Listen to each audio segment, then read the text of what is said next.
Hey, Daniel. You there, bro? I'm having problems.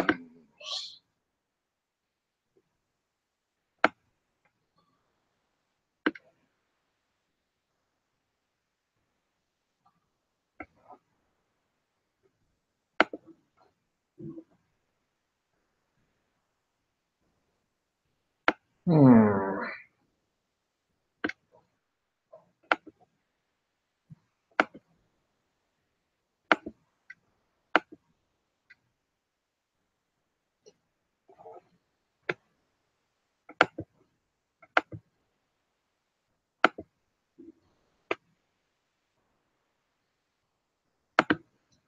I think that's the link if you want to pop in here.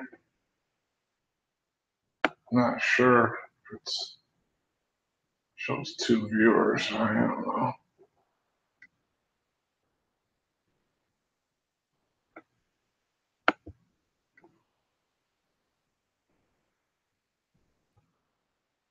Hey, NorCal.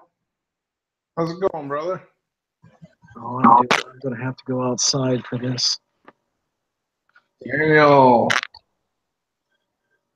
Hey, Dave, the link. I posted the link if you want to pop in. Figure this all out here. I think I am out. I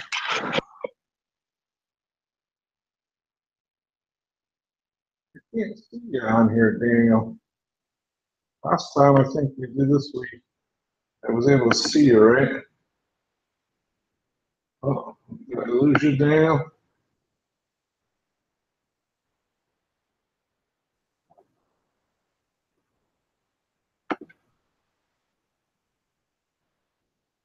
Getting an error. I'm not sure. Daniel was in, but now he's out again. I'm just trying to figure this all out. So, Independence Day Eve.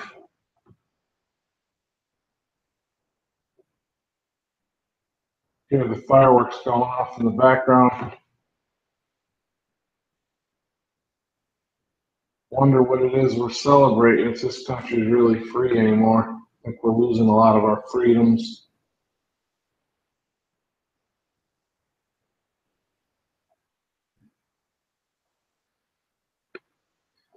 Daniel, what happened, bro?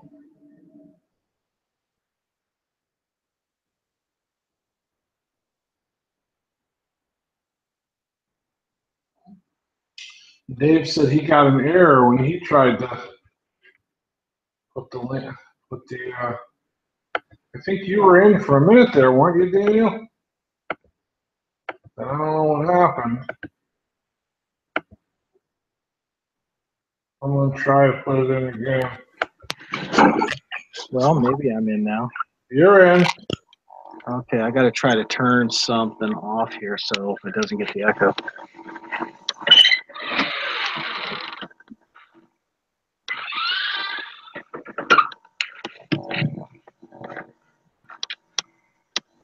I tried putting it in again, Dave. I don't know. Still getting there. I don't know why. For Daniel. Although, Daniel, how come I can't see you in here? I don't know. Can you see me? I see your logo. Yeah. I wonder. Oh, there. I see it. It's dark. I got you, bro. Oh, so I am here. That's all right. At least I know it's working. I mean, I know I can't see it. Well, can you hear me? I hear you, but I see you. It's just dark. I mean, I can see you sitting on your porch there or whatever. Yeah. How was it out there? Nice? It's a very nice evening out here. Watching the fireflies. Nice. Yeah, Dave. I don't know why, Dave. It's showing error. Daniel was able to get in. I'm not really sure what's going on there. I clicked the Hangouts link you put on. Then I went to join. Yeah, Dave's trying to do it, and it's telling him error. It's giving him an error message for some reason. So he's saying, indeed, I wonder if an EMP would wake us up. Yeah, unfortunately, I think it would. I was just telling Dave, when you were coming in, I hear a lot of fireworks going off. I'm afraid we're losing our freedom in the country. I know we talked about it before, but with the leftists taking over the media and the public schools, and we're going in the wrong direction. So Dave says, so I have a question for you guys. What's the question, bro? Hey, Finger Lakes, how you doing, brother? How would introduce prepping to a non-prepper? How would we introduce prepping to a non-prepper? Well, I think it starts with the need to realize, that we have to be prepared for some things, right? Like waking up, as they say. So, I mean, that's not always easy. Some people we deal with it. I got a group at church, a couple guys that I prep with, and we try to help others, and they kind of laugh at it. They just don't. They're not hearing it. You know what I mean? So, I don't know. That's different. Chapter 15 is written, and I'll produce it tomorrow. All right. Wait. Love that series, Finger Lakes. Love it.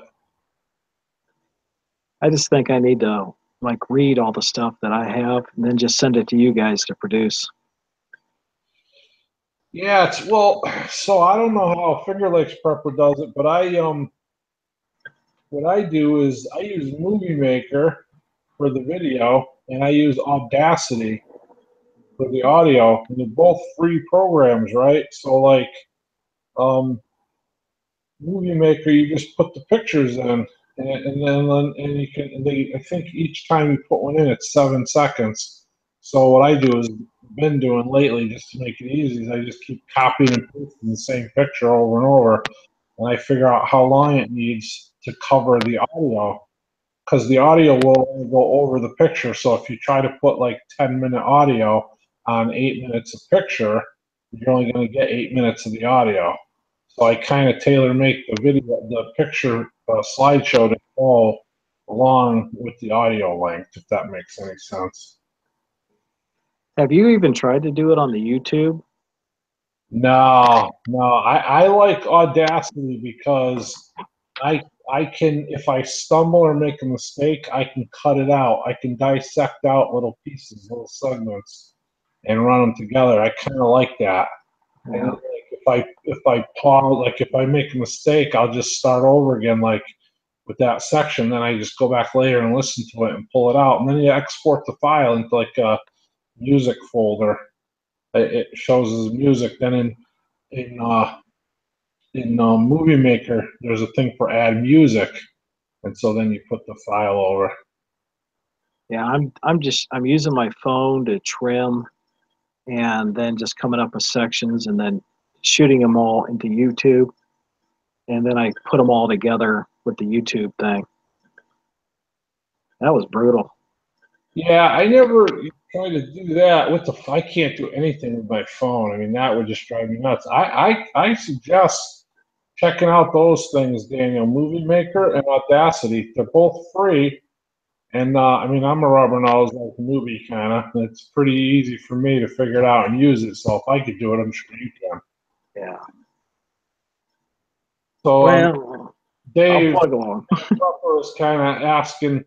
He's saying, talking about introducing prepper to a non-prepper, and he's saying, I kind of said something about it to my girlfriend, but I'm kind of scared what she would say. So, I can feel for you. I think that's one of the biggest issues is getting a spouse or significant other on board, right? Because like in relationships, a lot of times one of the biggest dividers can be money, right? And so if you're talking about prepping, doesn't have to be a lot of money, but a lot of times it gets there eventually, or can be.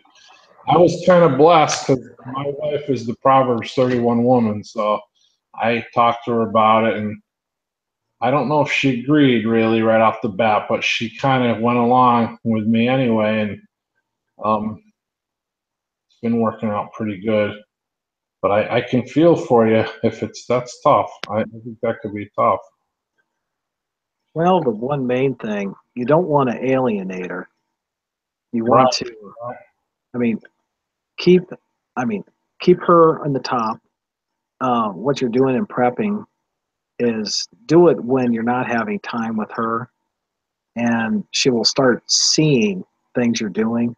And if she naturally gets interested without you pressing her, Yep. she can fall into it. I mean, things like canning, or go to Cowboy Kent Robinson, his channel. He does a lot of cooking off a chuck wagon. So if she's even interested in camping, she's going to start watching Cowboy Kent Robbins on how to cook out there using cast iron. Yeah, that's good. That's good. Finger Lakes is saying like bring her camping, try to get her into it that way. Follow your plan, ease her into it by taking her camping. That's good too. I like that idea. I And think do not have her shoot a 12 gauge shotgun with high brass or slugs the first time she ever touches a gun. That will ruin her. yeah, you know, a lot of pressure. Like going back to the money part of it, right? Like if you guys share your finances and stuff, that could be a tough one because when you want to try to divert money toward it, it can become an issue. Well, I suggest like some things that don't cost a lot of money. Like I don't know whereabouts you live. Like where I live, we have a supermarket. It's called Big Y, and they have like a lot of times like buy one get two free. And they'll have pasta. Like this week, they have pasta 10. They have 1 pound packages, 10 of them for $10, so $1 a piece. So if you go grocery shopping and see something like that, you could just for $5 just get 5 pounds of pasta Yeah. or 10 or whatever. And so you can start doing it a little at a time like that, and you're not really devoting a lot of money to it. It could just be a few bucks here and there, or like plant an herb garden and dehydrate the herbs and try to package up that stuff. And so, like in a lot of those ways, like you're not spending a lot of money, and then just an idea. Like then maybe you could ease her into it that way if she sees like, because maybe she's scared because she thinks like it's automatically going to have to be 500 a month or something. And if you can show her like it doesn't have to be that way. Who was Hey, I? David Gentner, how you doing, David? Good to see you, brother. I Oh, was watching one video yesterday. A guy took the rose petals and coconut oil and some other stuff as far as making a body salve like a lotion and plant a rose bush with her. There are some things you can do with the rose petals that can help you with your preps. yeah, yeah. If she likes gardening, that's a good thing. Like get her into doing some. I like growing berries. I'm propagating a bunch of. I have a couple blackberry plants here, and I'm starting a homestead project in Virginia, and I got probably already a dozen or so potted up that I'm going to take with me and plant into my rows down there. And so that's another thing like you could do like doesn't take a lot of money, but start getting them established.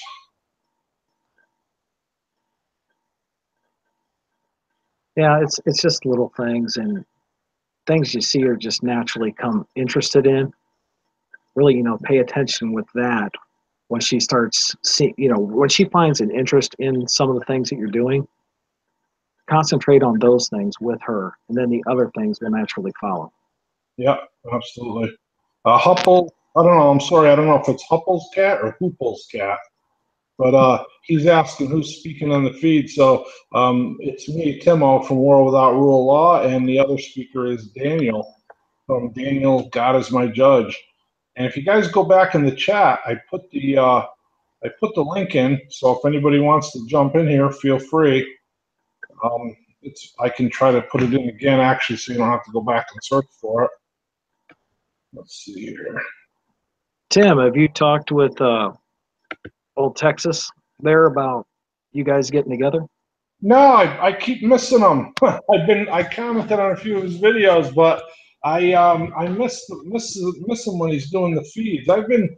I'm kind of messed up because I've been switching. You know, I work first shift in the summer, so this last week was my first week of first shift, so I'm all messed up. But Yeah, I texted him. I gave him the your World Without Rule Gmail and Finger Lakes Gmail, so you okay, guys could get together. So check yeah, your mail on that. yeah. He's we've actually emailed each other before, so I know he has my email address.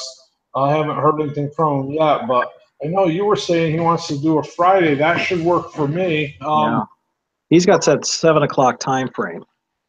Oh, he wants to do it on one of his normal. Yeah, that could Well, work. 7 well, o'clock. I'm just saying he has the 7 o'clock. He's got that hour, so Yep. that should help. Yeah, I mean all of you guys, as far as with your fans getting together and interacting with them. Love to do that. I gotta tell you, I really like Finger Lakes Prepper series, and I would love to talk to him about how he does, like how he comes up. And I know like he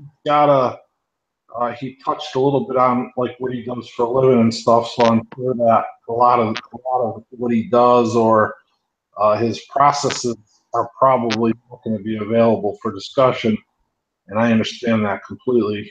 But he's getting an error too. Dave, NorCal Prepper got an error too from your lakes. I don't know why. Daniel came right in. That's Huh. pro- that's probably because I'm the most ignorant on this technology that there is out there. I did it the wrong way and got in. Yeah, I only did it one at a time with somebody, and they sent the link, and I just clicked on it, and I didn't even have to think about it. I'm not sure why. Now I send the link for the Google Hangouts, right? Not for the. I hit the link. It took me to Hangouts, and it gave me the thing. Hit I agree, It's not and David I, in either. It's not letting David Gentner in either. So it's obviously. okay. Here's what you do. Go, Tim. Go to your Google page, Google Hangouts page. Yeah, I'm on it right now. Yeah, click on the little dude. Type in their email address. The little dude. Yeah, the little dude on the left that says add something something. I'm not even sure where that is. I don't It, even it should be at the top center of your screen on the Google Hangouts page. chat. No. No, your Hangouts page. Go down. Well, hit your icon where you'll get the split screen. Oh, That'll show you. invite people. Yeah, I got it. Okay. Yeah, and then just go ahead and type in their email address, and you should get them. Add names and addresses. Yeah, but I don't know anybody's email address. How come I didn't have to do that for you? Well, because we've already chatted. Uh, You're on my system. all right. Okay. Well, if anybody wants to put their email address in, I could try that. Okay, David. Yeah, but now, okay, now David was in one of our chats before. I'm going to try that right now, Dave. Give me a sec. Add names and email addresses. Yeah, and there's the Finger Lakes. I didn't want to say his out loud, but he typed it in. Okay, let me try him. I just did yours, David. So, oh, with Lone Star, you're right. That might have been in through Lone Stars. I think you're right there, Dave. Yeah, he is. All right, now I'm putting in Finger Lakes. Bing, you should have it. See, Daniel, you're pretty wise. Huh? You don't give yourself enough credit. You should have seen me. I was on last night with old Grizz, and I had to go. I had to basically shut my computer down and then go find the because I never been on the other end of it. I had to open up the Hangouts to figure out how to do that and then get in. Huh. So, okay, Dave, we got two Daves, not David Gempner, but Dave, NorCal Prepper. If you want to put your email in here, we'll jump you in too. If you don't want it, then I understand that too. So, That's completely up to you. So did you get the Finger Lakes in there? I did an invite to them, so Okay. it'll take a minute for them to get it and, get in, but I think it worked. It didn't say that it didn't. Well, it didn't say that it did either, so.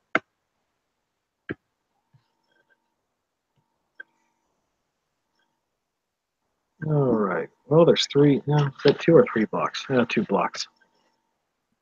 David Gentner says he's still getting an error.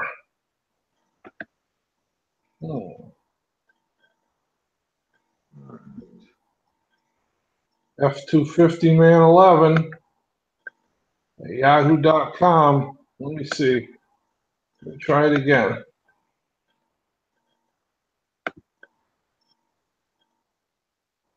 Have him open up his Hangouts first.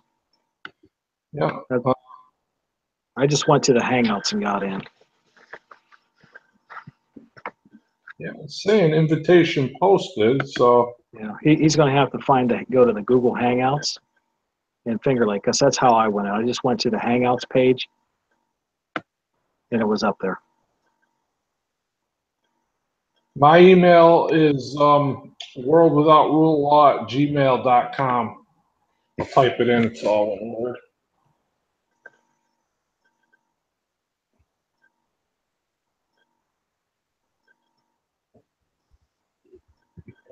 It's easier to copy and paste it because it's a lot of letters. Boy, this lighting, I look very mysterious. Yes, you do.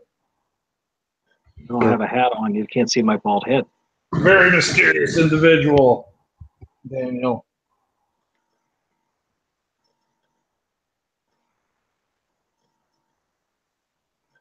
Not like the fireworks have stopped out here now. One of you guys should sing during the intermission. Well, it definitely won't be me. I'll sing. People at my church actually sent around a petition to get me out of the choir. I'll just sing Old Huffle's there, Alice's Restaurant. That song is only 28 minutes long. All right, we should do the live version.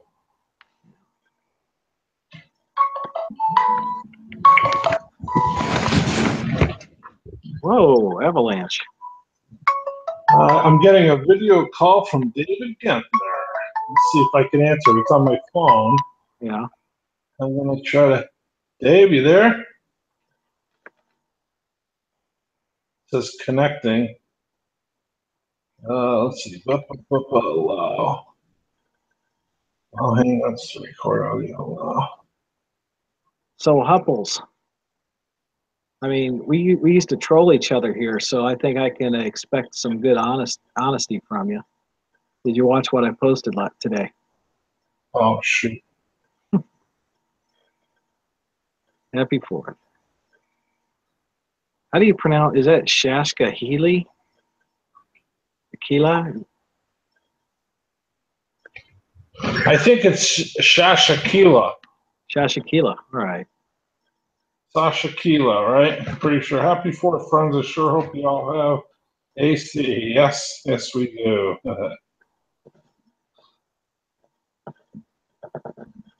Because they get to watch an old man. Shashakile. Probably Shasha, right? Or Shasha. Yeah. Shakila. Hey, Huffles, I'm going to warn you. It was just as brutal for me to try to read that and not get tongue-tied as it is it's going to be for you to listen to it. Daniel, Yes, sir. Go back if you get a chance, right? If you want to feel good about what you're doing, go back and watch my EMP series day 1 and listen to that. Listen to me. I listened to you a lot, and I listened to Finger Lakes a lot, and I also went back and listened to some of the first live chats you guys did. That way I didn't feel so bad. In the beginning, when I did it, it was bad. Like you'll get it. You'll polish it down a little after a few episodes. I mean, not that mine's polished, but it's at least audible. Like, well, I mean, but you can hear the maturity in your writing, in your thinking. as all the episodes are going, as you're going with new episodes, and how you're growing with it. Yeah, it's a work in progress. It's sometimes I really struggle to like keep it going, almost to the point where like I dread doing it. Then other times I'll get on like I am now. I'm just beginning an arc that to me seems interesting. So who knows how it'll be received, but when it's interesting to me, it seems to flow a lot easier, and I look forward to it. And it's a lot better. And a few times there, I almost contemplated just stopping it because it was really a chore, but there are times when I enjoy it. I'm in one of those arcs now. I'm just starting it. I'm already thinking a few weeks ahead. Like I got some pretty good ideas. So um, again, I mean, it's all in perception. That's what I think. But maybe it all stinks, and people might not like it when I do it. But um, I don't know. It takes on a life of its own. That's for sure. Yeah. I mean, what I've been having happen to me this spring and summer is where the story is just trying to consume me. I mean, it's pretty bad when you're out there mowing, right, in a line on the riding lawnmower, and the story's just going on in your head, and you don't have no way to type it down. Yeah, that's good though. That's a good place to be at, in my opinion. I mean, the other option is like, okay, it's Friday and they haven't written anything yet, and they put them on Sunday, and it's like, oh man, I got to put something together, because it's just not flowing. So I'm out there doing something, the ideas are flowing. See, for me, that's like part of the process. I want to think through it a few times before I put it in writing, because I just like expand it in my mind, and then I'll try to put it down. Putting it down in writing is the tough part, I think, sometimes. Yeah, that grammar and spell check can be murder. Tim, I think you have to add me to the conference call. So I sent the invite, right? I'm not sure what else to do to add you to the conference call. I don't see any. Let's see what I got in my settings here. Yeah. Fingers, have you gone through to the Google Hangouts page?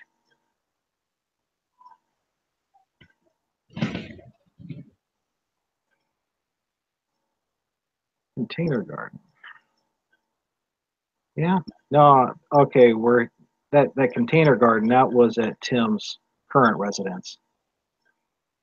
Okay. So there's no invite there at all. There's no invite? Has to call you. I never did it with the telephone. I always did it with the icon. I saw your Container Garden video. Is that at your new place? No, that's in Connecticut where we live, Sash. We're actually trying to sell this house.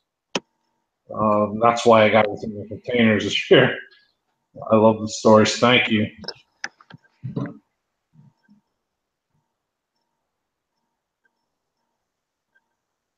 I think these guys are trying to call me on the phone. Something's going on my phone here, but I don't know. I don't know. I'm pretty. Hopefully, when Jonathan hosts the thing, he'll have it all figured out. We'll just have to click the links, right? Yeah, he can basically call everybody and get you all on at the same time. Yeah. And then go live.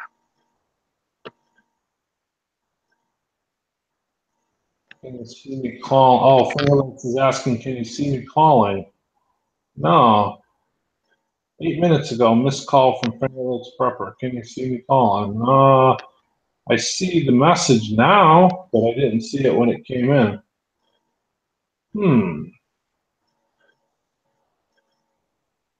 And how come? So it's showing ongoing call, Finger Lakes Prepper, and it says you were in a call with David Gensner. Okay, David said he sent you the wrong email address. And then it's also saying Daniel ongoing call on my phone, but you're on the computer. Yeah. Okay, here's okay. Hello? Hello. Hey, how's it going? Good, good. Let's see. Now, I don't know how to get this to the computer, though. Maybe there is no way, right? I think you have to add me to your hangout with Daniel. Okay. So now that you have me here, if you click on add, then add me into the hangout and it should bring me over there. Click on add on the computer? Yeah. Okay. And your email address, right? Yep. Add me to your circle. All right. Let's see. I got to go back and get your email. Circle. Once you're out of the circle, you're out of the circle. There's no getting back into the circle. I can hear Daniel.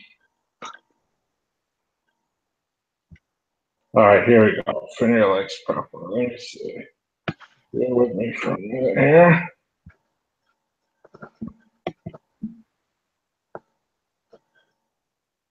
Yeah, the hardest thing about these is getting everything started.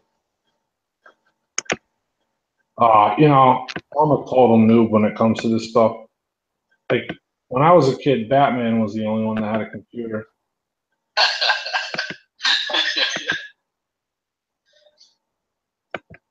Oh, David is doing a martial law series. All right, now when I put your email address in the invite thing, it doesn't highlight invite. I can't click on it. It's probably because I'm talking, so I'll hang up and then try to add me in again and call me and it should go through. It should all be together. Okay. Okay? From the computer, you mean? Yeah, I think that's what he means there, Tim. All right, let's see. Paste.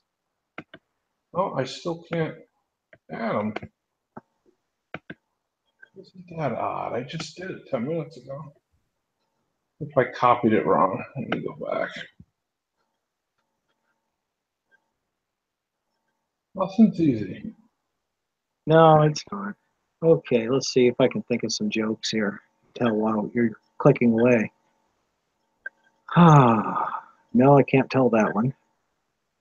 No, I can't tell that one either. Hey, Hopples, I got to ask you a question. You still there? On my video that I did, what you eat can cost you. Don't. I just hoping because I didn't want to make you mad, but you do realize that that was just a joke story. It was a gag.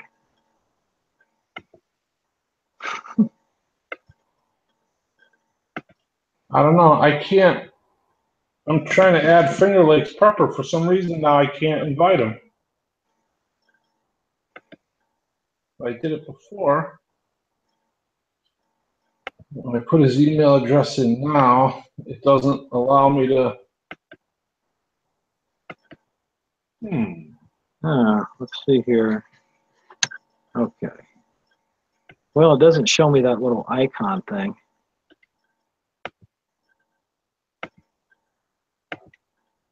I mean, I'm doing it exactly the way I did it before. Yeah, for some reason it's not working now. All right, there it is. Okay. Yeah. Invite posted, it says. So what happens if I turn my camera off? Will I just put my lighted face in there? Like you got the old snake with the "Don't tread on me." Yeah, it'll put your icon.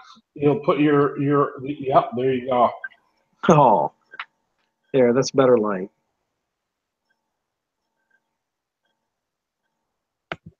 I got a new computer and it's driving me nuts. When I touch the cursor on the screen randomly, it'll just like make the picture like zoom and I can't get out of the zoom feature.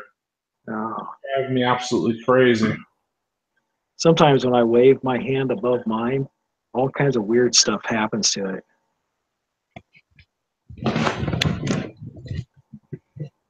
See, just like that.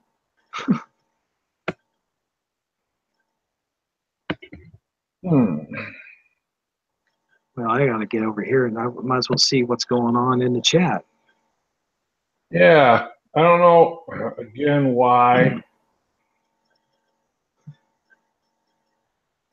Oh, it's like, yeah, well, I'm confessing to Hupples here that what you can eat was a gag. Um, I just, it was the whole taste like chicken. No, it kind of tasted like bald eagle.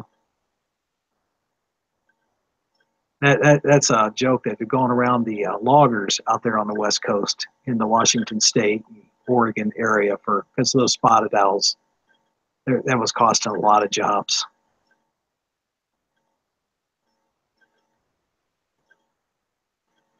Yeah, I don't Finger Lakes. I'm not sure what's going on. I sent the invite again. I don't know why. I had you on the phone, right? So I don't know why we can't make it work. I can't. I don't see any other way to like add you or whatever. And David Gethner, I just added your other email, invited you through your other email. So, David, what state are you in? Are you up there in Illinois?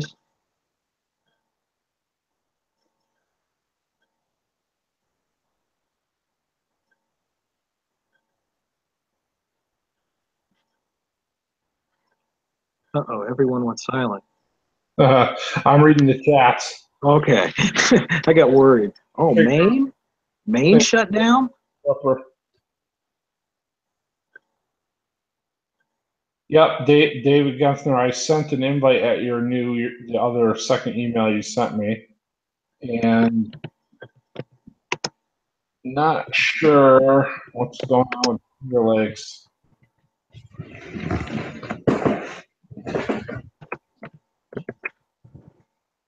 And I gotta plug my computer in because it's about to die.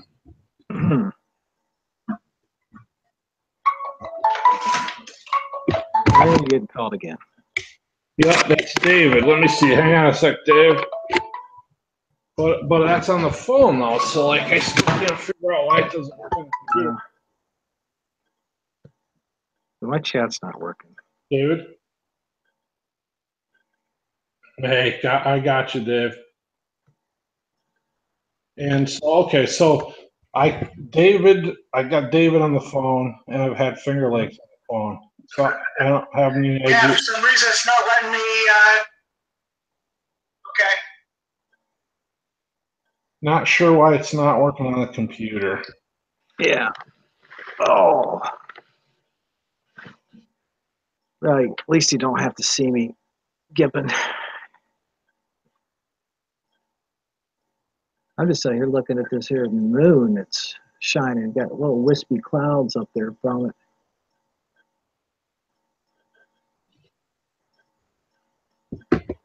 Only got a few fireflies out tonight.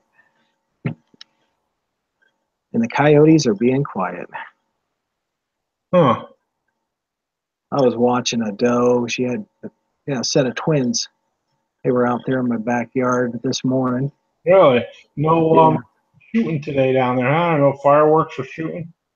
The fireworks are all down towards the lakes and the campgrounds. So that's, 8 to 10 miles away. I think all my neighbors, must be out there too.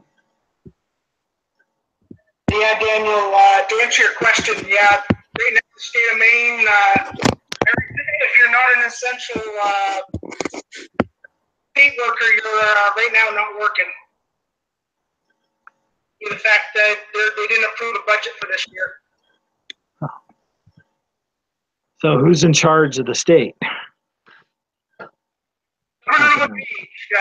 Trump's grown noser. Oh, Maine? What, the Republicans are running Maine? No, the Republicans are holding out because the Democrats are in charge of the state legislature. Yeah. I mean, this is bull. I mean, the way you got, they're staying on one side of the fence or the other, and they're not working together for the good of the state or the country.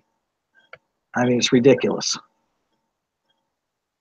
So right now, our Bureau of Motor Vehicles and anything like such as that, all those offices are closed. The only ones that are working are In the chat, there's a video camera and the plus DHS, sign. a few others.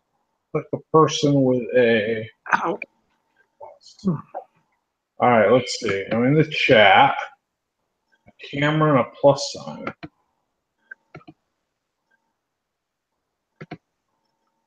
What was that? It's Godzilla attacking. I'm in the chat, Finger Lakes. But I don't see a camera.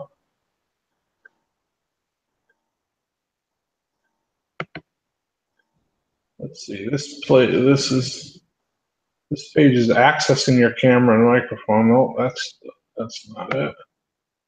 I don't see that in the chat anywhere.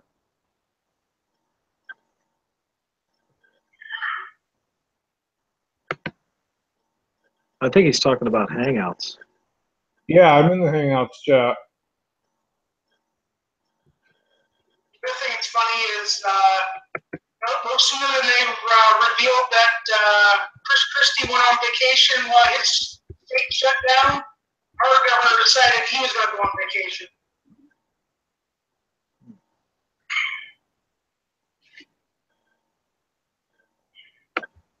Well, Tim, I see you're texting me and you're calling me FLP. I'm doing it in the chats, in the Hangout chat, right? Well, no, I'm in the Hangouts chat. He's saying under your name, upper left corner. Under my name, upper left corner. All right, let's see. Under my name. I don't even see my name in the upper left corner. Oh, well, let's see. I can mute you, Tim. The upper left corner of chat? Well, no. Tim, I'm investigating. I'm looking at stuff here. Where you're at.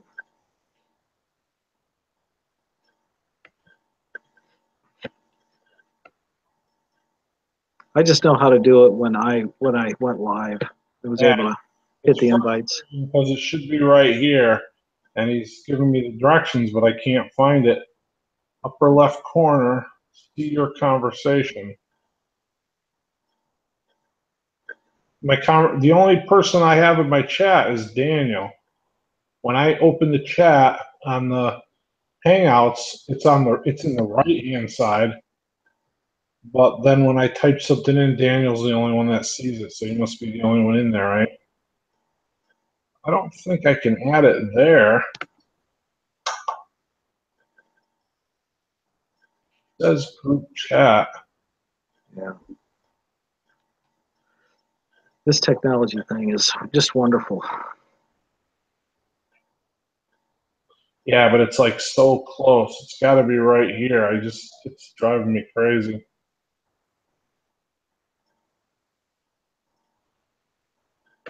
I should be able to figure this out.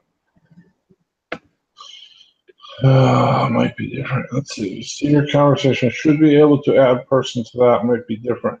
So just to confirm, Finger Lakes, you were talking about in the chat, in the Hangouts chat section.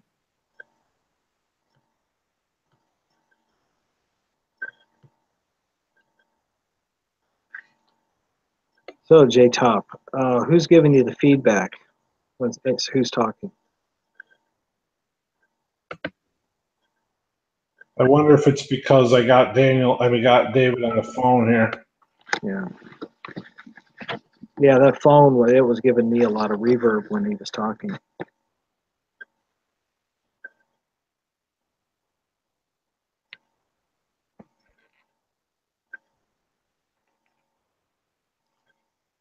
See, this is the time to be playing around with this and making all kinds of mistakes when everybody's asleep.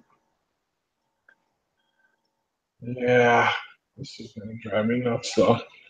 Yeah. So it says invite people.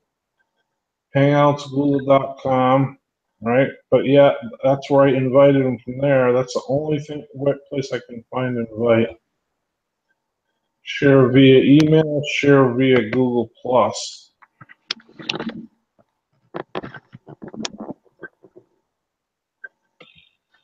Hupples was falling asleep. We gotta get Hupples fired up.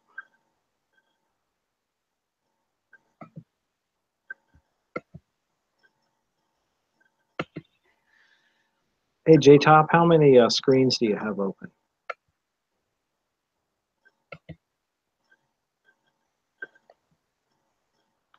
Oh, Hupples is gonna go to sleep now. He's gonna go watch my video.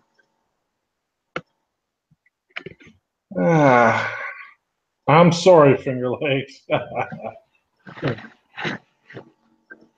It seems like it's easy, right? There's only so many things here, so many places.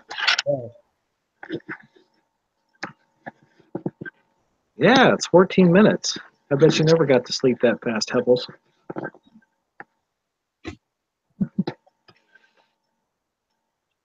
You know what's going to worry me? If Hupples understands exactly what I'm saying.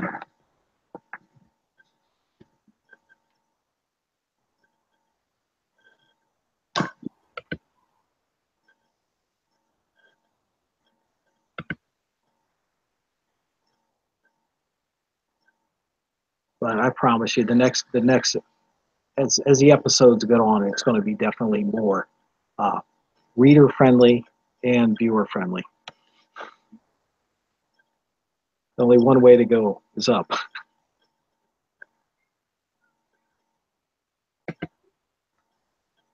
Yeah, I think again, if everybody's different, right? But like, if I have good luck with the Audacity. I like that for my audio files. It's easy to use, and you can really dissect it and take sections out or whatever. Well, I know one thing for the slideshow. I've got a whole bunch of photos on disk on my other computer that I've got to get downloaded to my camera so I can send it to my YouTube so I can start inserting those photos. Right now on my phone, I've got like 2 photos I can use. Yeah, I did the photos. I have to put them all on here because I just got a new computer, but I just download them into my picture section on my computer, and then from Movie Maker it says add photo file. You click on that, it brings it up, and you can just put them right in. It's super easy. Each one in Movie Maker, every time you add a photo, it's 7 seconds. Each block is 7 seconds. So if you like in mine, I've been just doing one picture lately. In the beginning, I had like the intro picture, then another one. Then I would do a few different ones. Yeah. So I could copy and paste it as many times. So if I wanted to be a minute, I could do 9 of them, right, or whatever, and it would be 9 times 7 or whatever. So then you just got to match it to the audio. Like I said, the audio has to. If the audio is 7 minutes long, there has to be at least 7 minutes of pictures. Yeah. The audio won't post past the pictures. So if you have a 7-minute audio and 6 minutes of pictures, you're only going to get 6 minutes of that audio. Yeah. Oh, and Hupples, when I was watching it once I got it all put together, I was thinking, it's like, man, this is almost as bad as a Sci-Fi Channel. But I don't know. You go back and you look at, that old show. What was it called? I'm having a brain fart right now. Only thing is, though, unlike the TV series The Twilight Zone, we don't have no Twilight Zone tracking or horizontal tracking. Yeah, the Twilight Zone. I mean, I love those little shows. Yeah, I like that too. I got a kick out of the episode of William Shatner on the airplane. With the gremlin. That was a classic.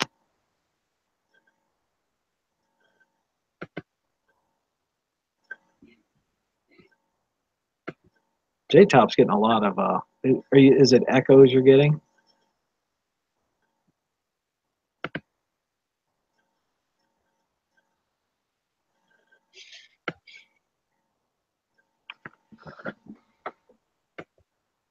Well, Tim, you're never going to be a butcher.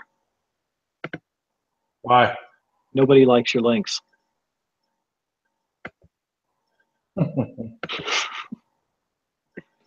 Now I got NorCal put in his email address. I got the same deal as I had for a while there with Finger Lakes. I can't add it. And then I just kept trying his over and over, and then once it just worked. So I have no clue. Well,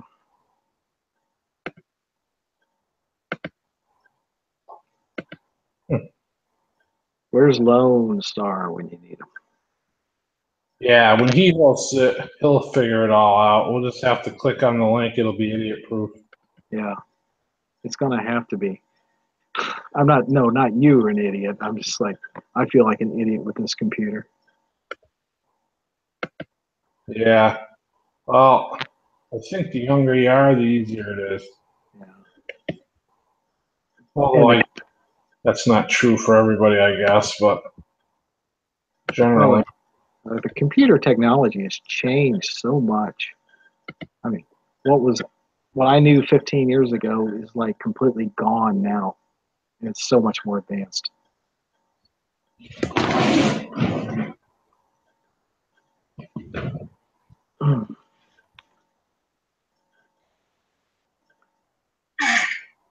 So Finger Lakes, did you do a hashtag Let Freedom Ring video?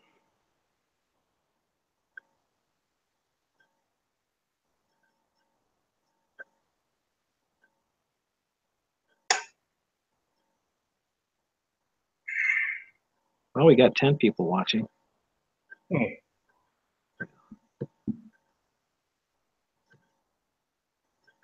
David Gunther, Finger Lakes, Hupple's Cat, J-Top, NorCal Prepper, Rolled Without Rule of Law. That don't add up to 10.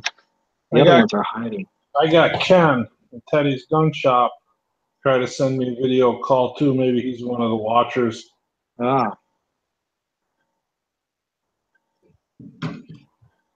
Well, Finger Lakes, you don't have to show them the good toys.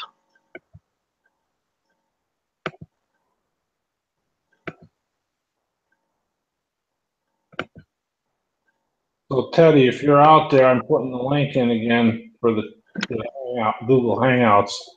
Although Daniel was the only one able to get in, so I'm not sure if it'll work or if you're even there, but you can try it. Everybody hit Hangouts right now.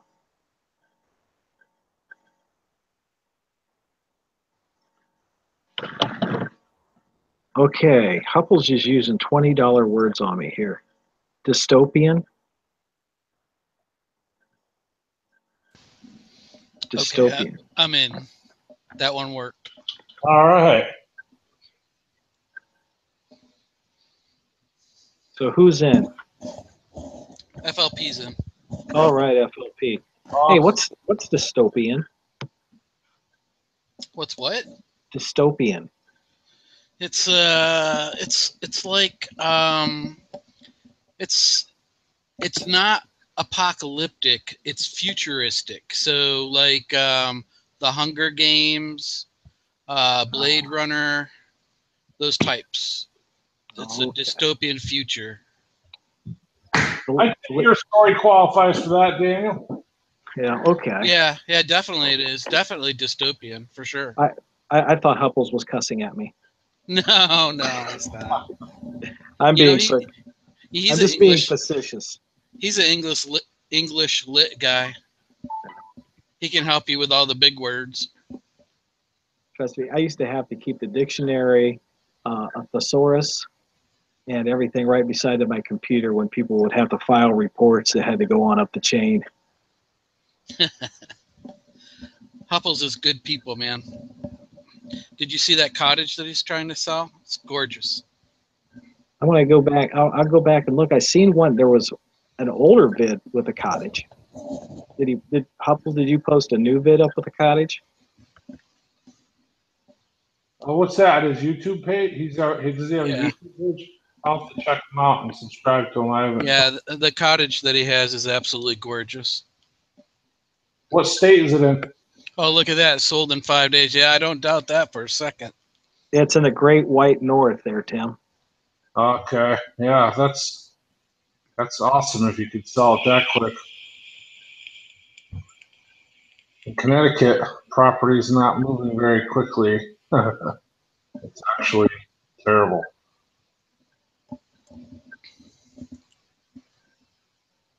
Market is terrible here. So, Tim, I have a question for you. Yes, sir.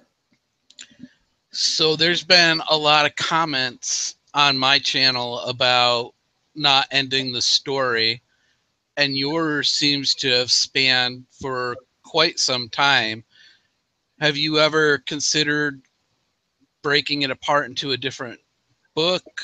Because that's what I think that's what I'm going to go and try to do is, I'll make a book out of it. I've considered it. well, A lot of people suggest that.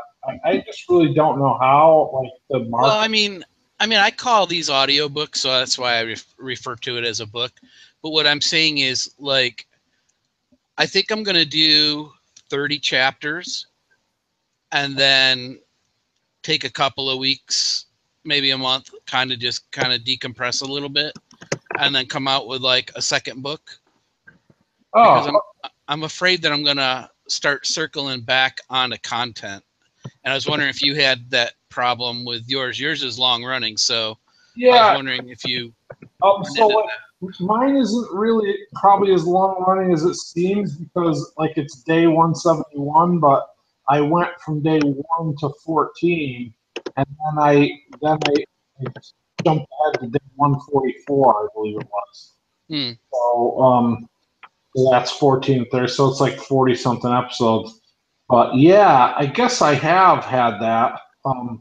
I've had several times where I considered ending it just because I struggled to get it to a point where I can move it along, and I still goes in cycles. Like I'll have times where I have trouble progressing the story, and then I have other times where I'm chomping at the bit to write the next episode because I think I'm in an arc where it's progressing nicely. But I think that's not a bad idea though. What you said about the 30 days, I guess if I'm honest about it, I guess it's fear that keeps me from doing that because I feel like, and I don't want to seem braggadocious or anything because I know it's not anything special, but I feel like it's been pretty well received, and so I'm afraid that if I stop it and try to do something different, it'll be a flop.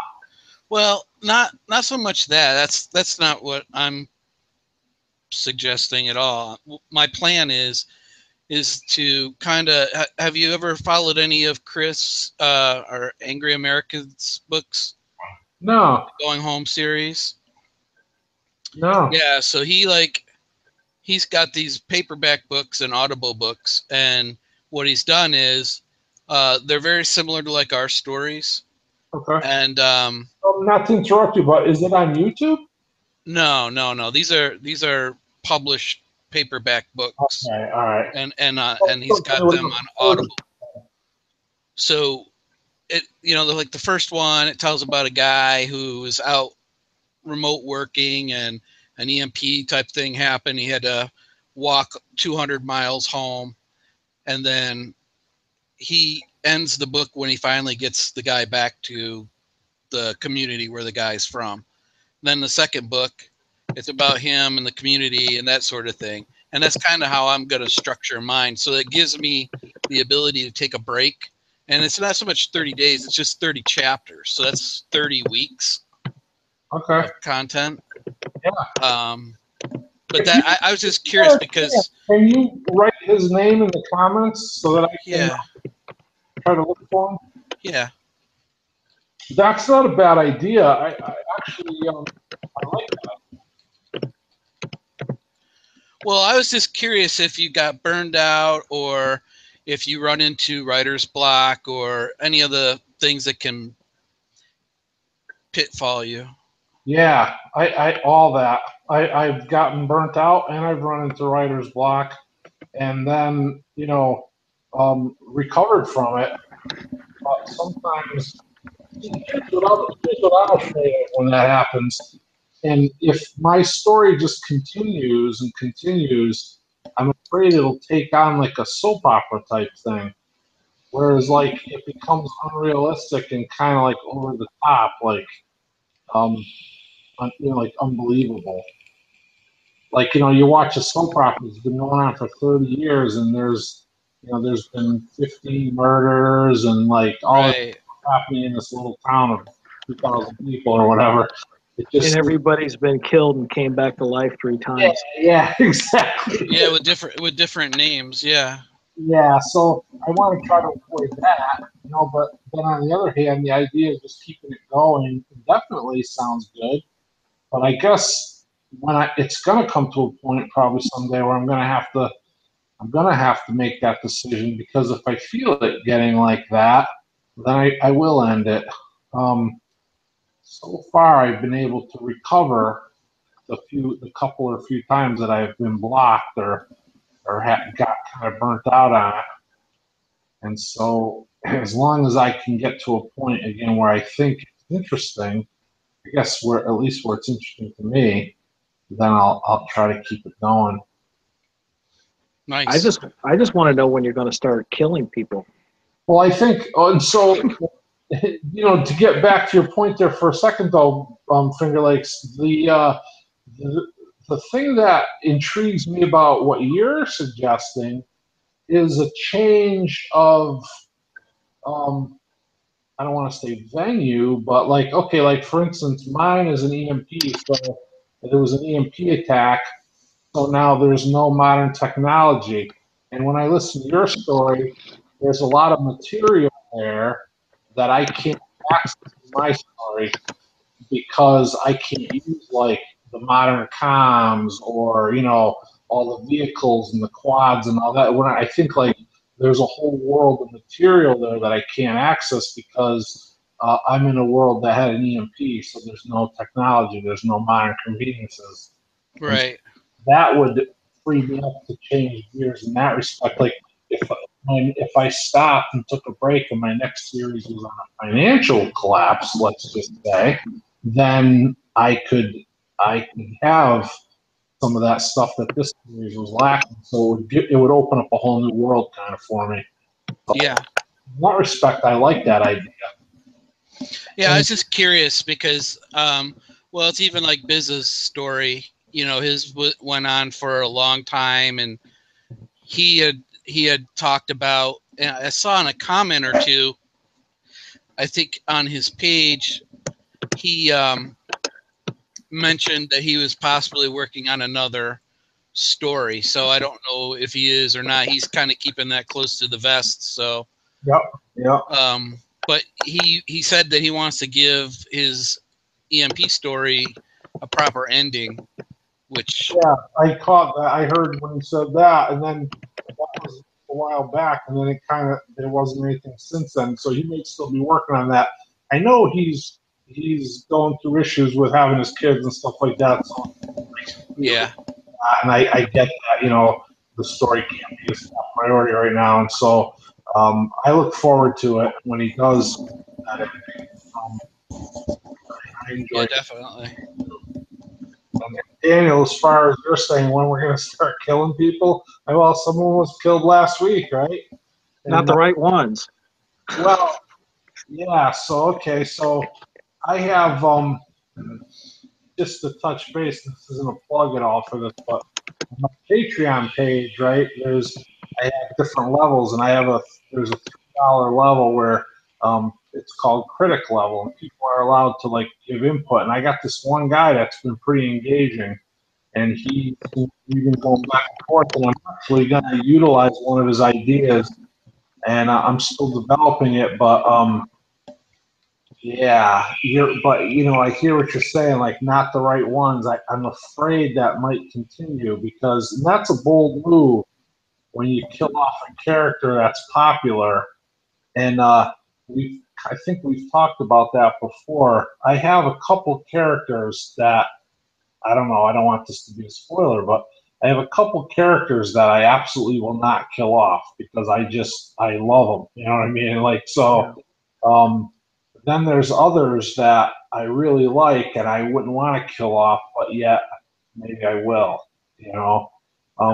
Now when Lee got killed, that wasn't really the case with him. He was a minor character and I didn't really have any problem sacrificing him.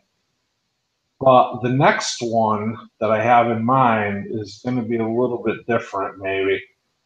But it's bold. But I guess if I want to try to keep it like fresh and interesting, it may have to be a little bold sometimes because I feel like it's getting stale sometimes when I play it safe too much and I don't take risks like that, like pulling off a pretty intriguing character. I don't know if that makes any sense. No, I know what you're saying. I'm just getting greedy. Well, I think within the next few weeks, there's going to be something. There's going to be some movement. I got a story arc that I'm working on now that I think, things are changing up a little. I don't know if I posted today the Untold edition, day 171. So in my series, and the Untolds are usually a shorter version. They don't happen every week. Like not every week is a day, right? In mine. So like I do day 169, day 170, that all every week I do one of those. So like not every week do I have an Untold edition, but the Untold editions go on my Patreon page. And sometimes, and as they develop, it's going to be more so, the content of them could be a little more controversial to where YouTube, would frown on it, right? So like I can post those on Patreon. And so those are for the reader level Patreons, which is $1 a month. And so it's like a whole different layer to the story. And I posted one today on YouTube just to try to like get people to come to Patreon, basically. Yeah. And so I think that it's a touchy subject because I don't want it to be like I'm selling Patreon, but yet on the other hand, it's a lot of work. Doing the series is a lot of work, and so would I be getting paid for some of it? I mean, I don't think I have to feel guilty or apologize for that either, because I mean that's the way the country works, right? You do something, provide something. If someone sees that there's value there, then maybe they'll pay for it, or maybe they should. At the same time, I've built my YouTube channel and I've got a lot of loyal subscribers, and so that basic story will always be free for them there on YouTube. I'm not taking it away because I toyed early on with moving the whole thing to Patreon. I won't do that because there's a lot of people. So like, there's two schools of thought, right? Like I don't know if you guys listen to Pastor Joe Fox. He's on Patreon. He was on YouTube for a while and still is a little bit. And so okay, $1 a month, right? So if you do a story once a week, that's $1 per story. So Finger Lakes Prepper, I'm gonna put this question to you because I already know the answer, and I know the answer relates to you too. Would I pay $1 to hear each installment of your story? Absolutely, I would. Absolutely, I believe that value is there. Well, I appreciate that. I've put the story on Patreon, a few chapters of it just to see if anybody would. I've also posted 7 chapters on Steemit, and there's no following at all there at all. Yeah, so I posted a few of mine on Steemit. I started on day 1. I think I'm on day 10, and you're right. Absolutely no movement on Steemit. I've had some movement on other posts, but I would like to find your thing and follow you too. I think Steemit is pretty interesting. I think there could be a future in Steemit. I'm given what I do for work, I understand the volatility of cryptocurrency, so I'm not. It's also in beta too, so I'm not so sure that I think they got a lot of work to do, in my opinion. But Okay. as far as I'm concerned, right now, I mean, I think for smaller channels, it's very difficult to get some type of a return on the time investment doing content on YouTube. But once you get past that 10,000 views, and I just hit that milestone a few weeks ago, I'm already, it's already starting to add up. The nickels and dimes are adding up. So, I mean, I'm certainly not going to quit my job. That's right. for sure. But it's for me, it's not really about the money anyways. It never was. I listened to Business Story, and I had been trying to write a story for years, and I'd start it and stop it, and finally he told me, I sent him a private note, and I said, hey, I don't want to come across like I'm copying you or anything, but would it be all right if I posted a couple of chapters and see if anybody was interested? He's like, dude, do it. So I did, and here we are today, right? Yeah, but I kind of had the same conversation with myself when I started. And I would like to, just on that Steam It note, I don't know really anything about cryptocurrency. I've only been on Steam It for a few weeks, and it's it takes a while to get traction. But at some point, I wouldn't mind having a conversation with you about it. If you understand that cryptocurrency, I would love to have somebody be able to explain it to me, because I don't understand it at all. And so, and also again, as far as the money, like the money wasn't the main thing for me. That's not the reason I started doing it, and it's not my number one priority. But on the other hand, if I could get paid for what I do, I wouldn't mind that, and I wouldn't feel guilty about it, and I don't. But so, whereas Patreon, the same thing. It takes time to get traction. I've only got 7 patrons, so I mean, I'm making $11 a month on Patreon. I'm punches with it. Like, I'm not getting rich off that either. I mean, my perspective is it's somewhat therapeutic for me to write this. Yeah, absolutely. And I have, a lot of folks that really are enjoying it, and just the outpouring of encouragement, and seeing people say, oh my God, I was holding my breath through that chapter. And they picked up on the fact that I was actually literally emotional in chapter 12. Yeah. Especially when that scumbag tried to grab my daughter. Absolutely. That came here. That was a tough chapter to read. And I think maybe that's one of the things that I kind of bring to the story, is that for me, this is about my family, and they're not fictional characters that, are made up and can be killed off at any point in time. I mean, that's literally my family and my friends. And so something happens to them, that's a real emotion. It's not acting. And I try to do the voice acting with the different types of characters and that sort of thing, and try to just add some realism to it as I read it. And I think it was you that said earlier, it kind of plays out in your mind while you're mowing the yard or whatnot. And yeah, there's a couple of them. The scene where they were trying to save the militia leader's mom from the cabin, and the one guy was running at my son and was going to kill him, and the dog got him. Yeah, that was awesome. That was tough too, And how it affected your wife too. Yeah. You wouldn't necessarily anticipate that, because you would think, you like, for me, I'll use, I'm the listener, I'm listening to it. I would expect a different reaction from your wife, but yet when the reaction you presented after I thought about it, I said to myself, like, that's probably more realistic, really. Oh, I know that's exactly what she would do. Yeah, somebody that's never, but like, okay, if you're watching something like, produced from Hollywood or whatever, that wouldn't have been the reaction Right. because it's that sensationalism, and so I caught that, and I like that, and I appreciate that because I think it makes it more real, and Yeah.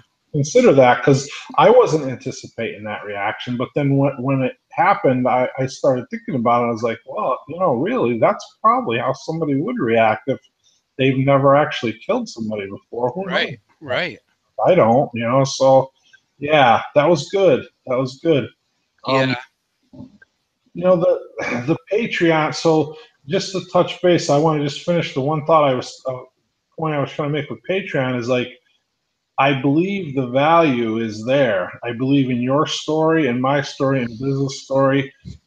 $1 a month is nothing, right? But then on the other hand, if you have 50 channels that you listen to, you're not going to, when you try to support all of them on Patreon, now it becomes an, amount that maybe a lot of people can't afford. I mean, it could be 10, it could be 20, that might Right. be different for everybody. Right. So Patreon's difficult and hard to get traction on that respect. And so, I mean, I'm trying it out, but I don't expect to, get rich off Patreon either.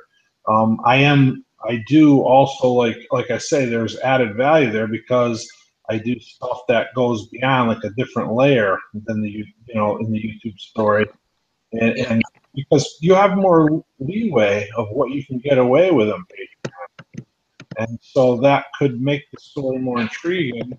And then, then the bigger picture is with seven patrons and 1,100 subscribers on YouTube, there's a lot of people listening or watching or, tuning into the basic story that won't ever access that different layer. And I guess that's okay too, but I also have another series that I wrote 5 chapters of, and it's going pretty slow, but it's completely different series. It's a financial collapse series, and that's on Patreon too. Yeah. But it takes time. It's traction and like it takes time to get traction. I don't know if it'll ever work. I think if I referenced Pastor Joe Fox before because he had, I believe, 65,000 YouTube subscribers when he went to Patreon. So if you Right. got 1% of your subscribers to follow you, That's right. you have 65,000. You just picked And up. that I think is the illusion, Tim. I think that's what it is. You nailed it. A lot of these people that you see, like Full Spectrum Survival, that have moved over to Patreon, they're taking that percentage of their YouTube user base over there that's willing to put hard-earned dollars out of their pocket and to support that channel or that show or whatever it is. And so you're going to take a small hit up front, but as more people come over there, then you start to build it back up. But for me, my channel is small, and I feel, I mean, and this is just me, and maybe it's because I'm new to this, but to me, I try to connect with my audience as much as I can. And Daniel talked me into doing these live streams, so and I thought it was a great idea, and I had been toying with it, for a couple of weeks, and then he finally pulled me off the fence, and we were shooting the breeze the other day. Anyway, but I think that helps draw them into the story a lot more, and I don't really see that level of engagement in Patreon. No, I think, and it's just a numbers game. Again, like somebody with 100,000 subscribers, if they're taking 1%, they're taking 1,000 people. So at $1 a month, that's $1,000 a month. So somebody with 100,000 subscribers can make more money in Patreon. Somebody like me with 1,100 subscribers, if I take 1%, I'm taking 11 subscribers. So that's $11. So I think that Patreon doesn't work really for the smaller channels, myself included. It's not working for me. Will it someday grow to that point? We'll see. Who knows? But I think in order for Patreon to be viable, you have to be a larger channel. And I believe I'm proving that to myself by what I'm doing over there because I'm not seeing any success there. And I think, and actually that's pretty representative because if that 1% number is pretty close, because with 1,100 subscribers, I've got seven patrons. So Yeah. in order to take 1%, I would have to have 11. So I'm almost at the 1% mark. Yeah. I mean, I'm not, like I said, I'm interested in growing the YouTube side of this. To me, I think that for me, and I'm not, I mean, I have the Patreon account and I have the Steemit account. For me, that's yielded the most solid audience that I have. I've got access to a lot larger footprint of people looking at that sort of thing. I think also to proper keywords in the description of the stories help bring in external visitors or watchers, listeners, whatever you want to call them. But I just don't see that as mainstream in the other two platforms at this point. And they're still kind of young too. So as they grow and they start to become more mainstream, what you're saying may hold a lot more water, might be more true, maybe 6 months or a year down the road once the platforms start to really mature and people are going there and not utilizing YouTube as kind of their single source. And even on Steemit, you can't upload videos on Steemit. You have to link them from YouTube in order to get them over there. They have I think they're trying to work on their own video platform. Yeah, that's what I heard too. I don't pretend to know a lot about it, but just I think, okay, for me now, just for my own, talking about my own self personally, not reflecting on anybody else, the main reason I searched out Steemit and Patreon wasn't for the money, because I think I knew right away. I didn't know anything really about Steemit, but I knew enough about Patreon to realize I probably wasn't going to make any money there. But with YouTube, I've had a tough time with YouTube. And it seemed to level off a little recently, but in the last few months, they've been demonetizing everything. Like, I would put a slideshow on my EMP series, and I found, like, if I even had a picture of a guy with a gun, like, I had a picture of these four, like, bikers. One had a knife and one had a gun. It's on one of the Untold stories. I used it on Patreon because they allowed it. But when I did it on YouTube, within 2-3 hours, they demonetized the video. And then, like, they even actually took a video down, one video I did. And I don't know why, because it's, and I think it's all bots. That somebody suggested that. It makes sense because when you ask for a review, when you ask for a manual review, they always approve it. Yeah, you got to know how to play the game, and that's why I don't put. That's why I focus in on my old timey lanterns and use that as my backdrop. Yeah. Because it can't be flagged. Yeah, that's good.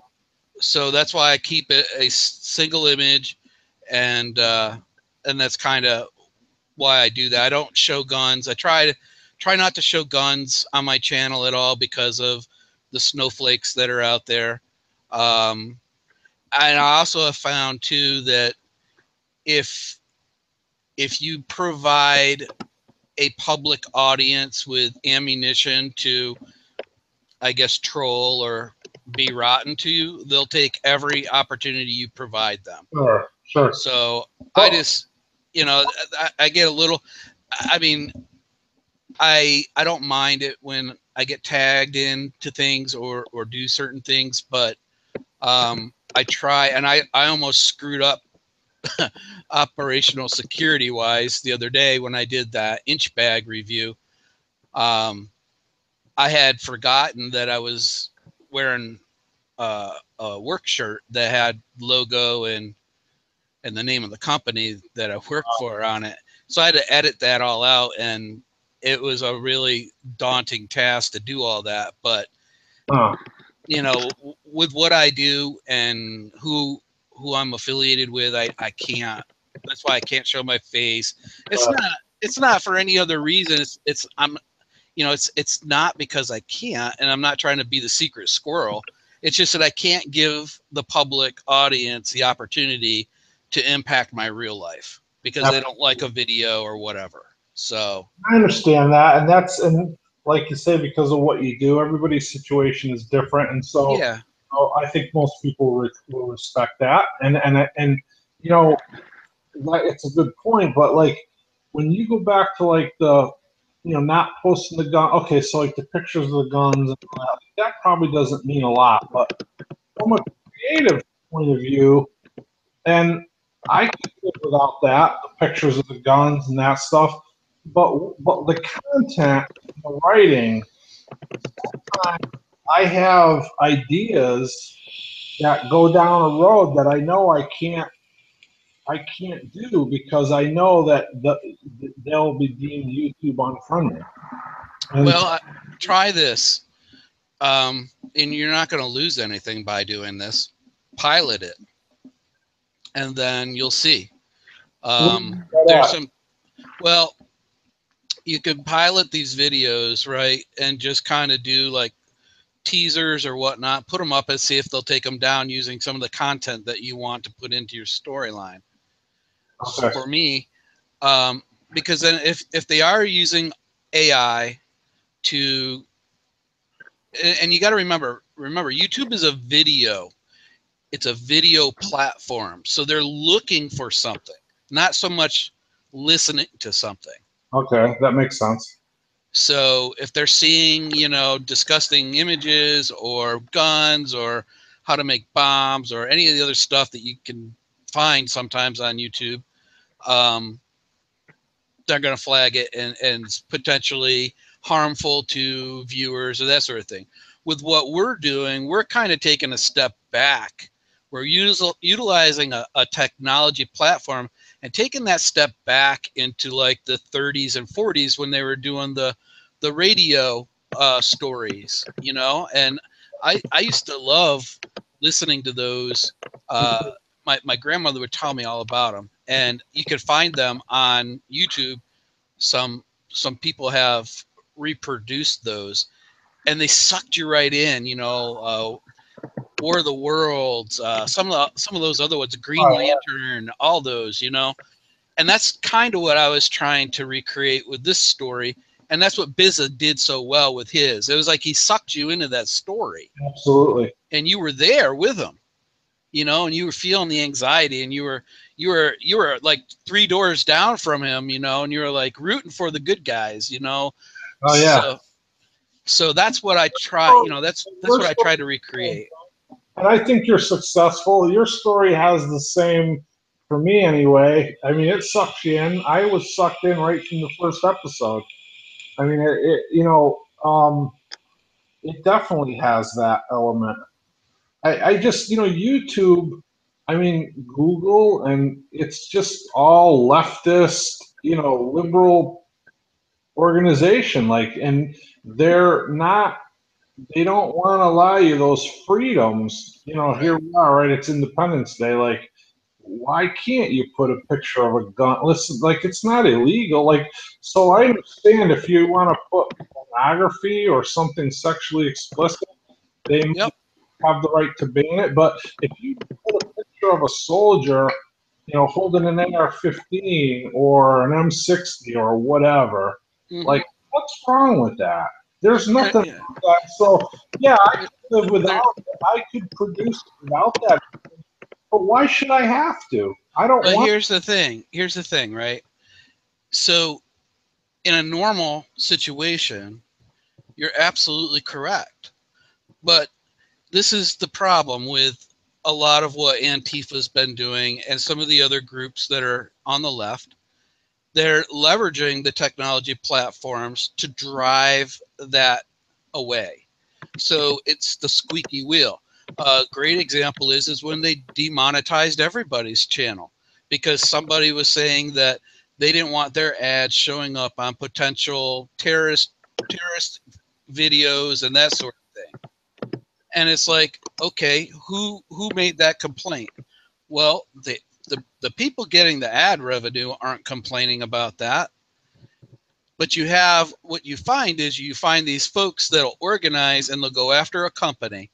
And when that group of people starts to impact a corporation's bottom line, then the little guy is the one that takes it. And that's how this whole thing works. So it's not that what you're proposing is there's anything wrong with it. There's absolutely nothing wrong with it.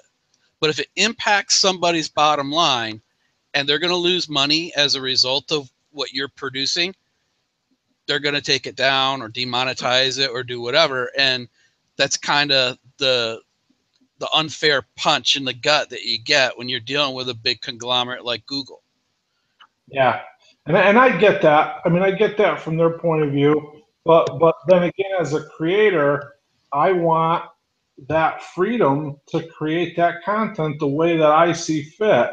And if a certain, I don't hold any objections if a certain group doesn't want to advertise my videos because it shows a soldier with an M60 or whatever, then that's their choice too. And I don't, begrudge that of them. If they only want to, attach their ads and give their ad revenue to a certain type of video, I understand that. But to be blanketly, to be blanketed across the boards and to where it affects the way that I can produce my content, I have a problem with that. Yeah, no, it's about, playing the game. And, if I were one of these guys that were making a real living off of YouTube, I'd be thoroughly upset. But there's a lot of things behind the scenes of some of the let's just call them YouTube stars, if you will. I'm talking like the people with 1 million, 500,000 to 1 million or more subscribers. Sure. They're getting revenue from endorsements. They're all this type of sponsorships that they get. So there's more revenue going to them than what's reported through looking at their channel analytics and that sort of thing. On top of, they're making a fairly decent, living off of YouTube. But Yeah. like in our stories, when we're talking about a piece of gear, and we're dropping the name of it, my whole perspective on that isn't so much the fact that I'm giving somebody free advertising, because that's exactly what I'm doing. I'm not getting anything from it. And that's why in a lot of my videos, you'll hear me say, I'm not sponsored. This wasn't sent to me, because I buy all that stuff on my own. Sure. I'm saying it's a way that I'm saying that for me, that's worked. That piece of gear is solid. It didn't fall apart. And I noticed that in a lot of other books that I've read and listened to, they all pitch different type of gear. And what I'm going to do in this story towards, some chapters down the road, is I'm going to start to highlight when gear fails, specifically gear that I've had that has failed. Yeah, that's so people don't buy it, because I know that, in my inch bag, you guys are gonna think I'm nuts, but in my inch bag on the top is a Devil Dog pack, Maxpedition. I searched high and low for one of those. Maxpedition doesn't make them anymore, because that's what the character in one of A. America's book had. And the way that he described it, I was like, I got to have this bag, because it sounds exactly like what I wanted. And I ended up finding it used one on eBay, and I got it, and there it was. It was in my inch bag, and I can understand why it was popular. I don't know why these companies stopped making good things and produce worse ones, but I don't know. I guess that's their business and not mine. But I'm just saying, that's the power when you start to say things like 511 or tokes or anything that, knives, zero tolerance, that sort of thing. Some people will go out and they'll be like, hey, FLP said that was the knife. That's his go-to knife. I got to get one. Yeah. And they'll go out and get it. For me, that's just what I use. It's reliable to me. I've had good luck with it because I'm not a guy that's got 200 knives. You know, Yeah. I've got some very specific ones that work really well for me, and I carry that zero tolerance knife with me every single day. I love it, and it's never let me down. You know, so Yeah. but yeah, that's how I kind of do that. Reviews, and then not that they're really reviews, but if you're just portraying them honestly, the way you use them, the way you see them, good or bad, and so I think that's a good direction to come at it from. Yeah, a lot of people want to hype up gear and stuff like that in stories or in reviews or whatever, but nobody ever shows, or very few people, I can't say nobody, but very few people ever show when stuff doesn't work. And that's kind of what I want to know. I don't want to go out and buy something and find out that it's junk, even though it's got a good name to it. It's, yeah. you know, if I had $1 for every bag that I've given away, that just it felt right when I first got it because I think I was excited about it. But then after a couple of weeks of using it, it really sort of sucked. I give them away to people, you know, that are like, hey, you know, that's a really nice bag. Hey, do you want it? Sure. You know, and this was like the mystery ranch I did in my giveaway. I bought 2. I was going to use it for concealed carry. When I got it, I tried it for a week, and it just wasn't for me. And so I went back to what I was. Everybody's different and how they, certain thing might not work for one person, but it could work for another, and vice versa. And so it doesn't mean it's bad, right? It just means that like you didn't care for the way it performed, or the way it felt, or the way that it used, the way that it like worked with the way you use it. Hupple's got a question here. He says, "What knife do you use, FLP? How many knives do you need? I often wonder." Well, I look at it like this. I try to keep a fixed blade and a folder in every single bag that I have. In the event that what I carry on me for an EDC is lost or taken from me, and I could get to a bag, I've got at least a couple of knives. Yeah, I you like need this. at least 2. Yeah, and I like the smaller. I like the smaller fixed blade knives in the 3 to 4 inch range because they're excellent for gutting and skinning out a deer. That is something that is going to be a primary food source for me where I live is deer. So having a blade that I can trust to process a deer in the field and get it to where I need it to be is important. I like U.S. made stuff. There's a lot of stuff out there that's from China that will cut things just as good, but I find that the quality of the steel, and knowing a little bit about how Chinese steel is, given the industry that I work in, it really is subpar compared to American forged steel. Yeah, So Chinese stuff will not hold an edge at all. yeah, yeah. No, you're right, Hupples. You know, some people have 50, 60 knives. I don't know. Some people are just, they have the blade fetish, then they like them. I guess. I don't know. Me, I don't need that many. I try to, like I said, I try to have a fixed blade and a folder in every pack that I have. That might be excessive to some people, but to me, it's just, you know, if you ever carry a knife on a daily basis, a pocket knife, and you forget it one day, you realize why you carry a pocket knife. So, And there are some people that should not be allowed around sharp objects, period. well, that's true. That's for sure.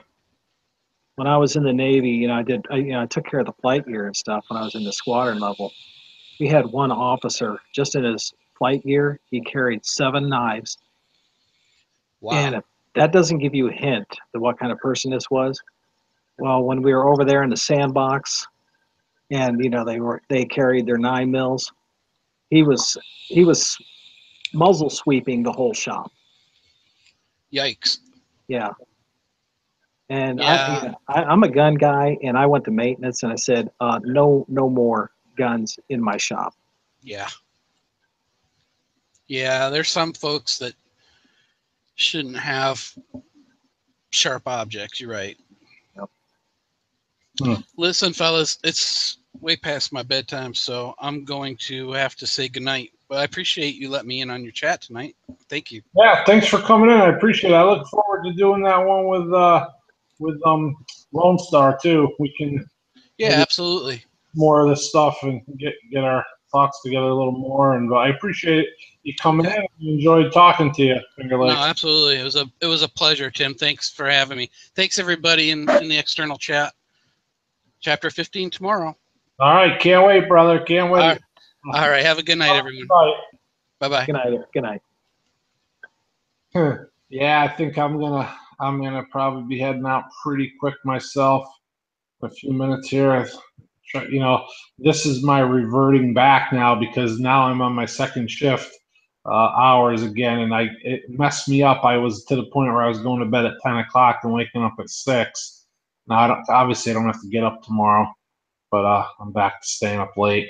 Which, for me, it feels natural. Like for me, I think I'm more suited for second shift hours, and I like getting up in the morning, not having a rush, being able to relax and have my coffee and go out and putz around in the garden a little, and then go to work in the afternoon and come home, and I just like those hours better. But I don't know. I like not having an alarm clock, I guess. Yeah, but it starts to get kind of old not having an alarm clock. Yeah. I'm doing this, writing the story and doing as much as I can around here just so I don't get depressed. Yeah, well, in that situation, when you're laid up and recovering, or you're at that point where you're restricted on your movements and stuff, it's tough. I've been there, brother. I know exactly what you're saying. I mean, it gets old, and one day is just rolls into the next, and you can't do nothing. And as you start to recover and you feel better, and you can get out and putz around the garden a little, it's not so bad. But well, I was at that point, and then I was out there putting fence posts in, but driving them in there, I guess that was putting a shock down through my bones. now you got to be careful. That's the jeopardy, because you start to feel good. You feel like, oh, I can do this, I can do that, and then until it whacks you and you realize, oh no, I can't do that. No, it's too late. Yeah, that laid me back up. So yeah, now I'm back to taking it easy. Yeah. And how you doing, brother? I mean, how's the back? Well, the pressure's starting to get back off the nerve where I'm only bent over for the first 5 minutes after I get up. That's good. So, I mean, it's starting to relax. I mean, it's not debilitating like it was before the surgery. How long ago was the surgery? August of last year. Oh, okay. Yeah, so. I should have been healed, but one of the bone cages didn't heal. It didn't take. Yeah. Yeah, it's tough. It's not easy. Back issues are tough. Well, you had it worse than I did. Yeah, I had a few different. I think I might have told you.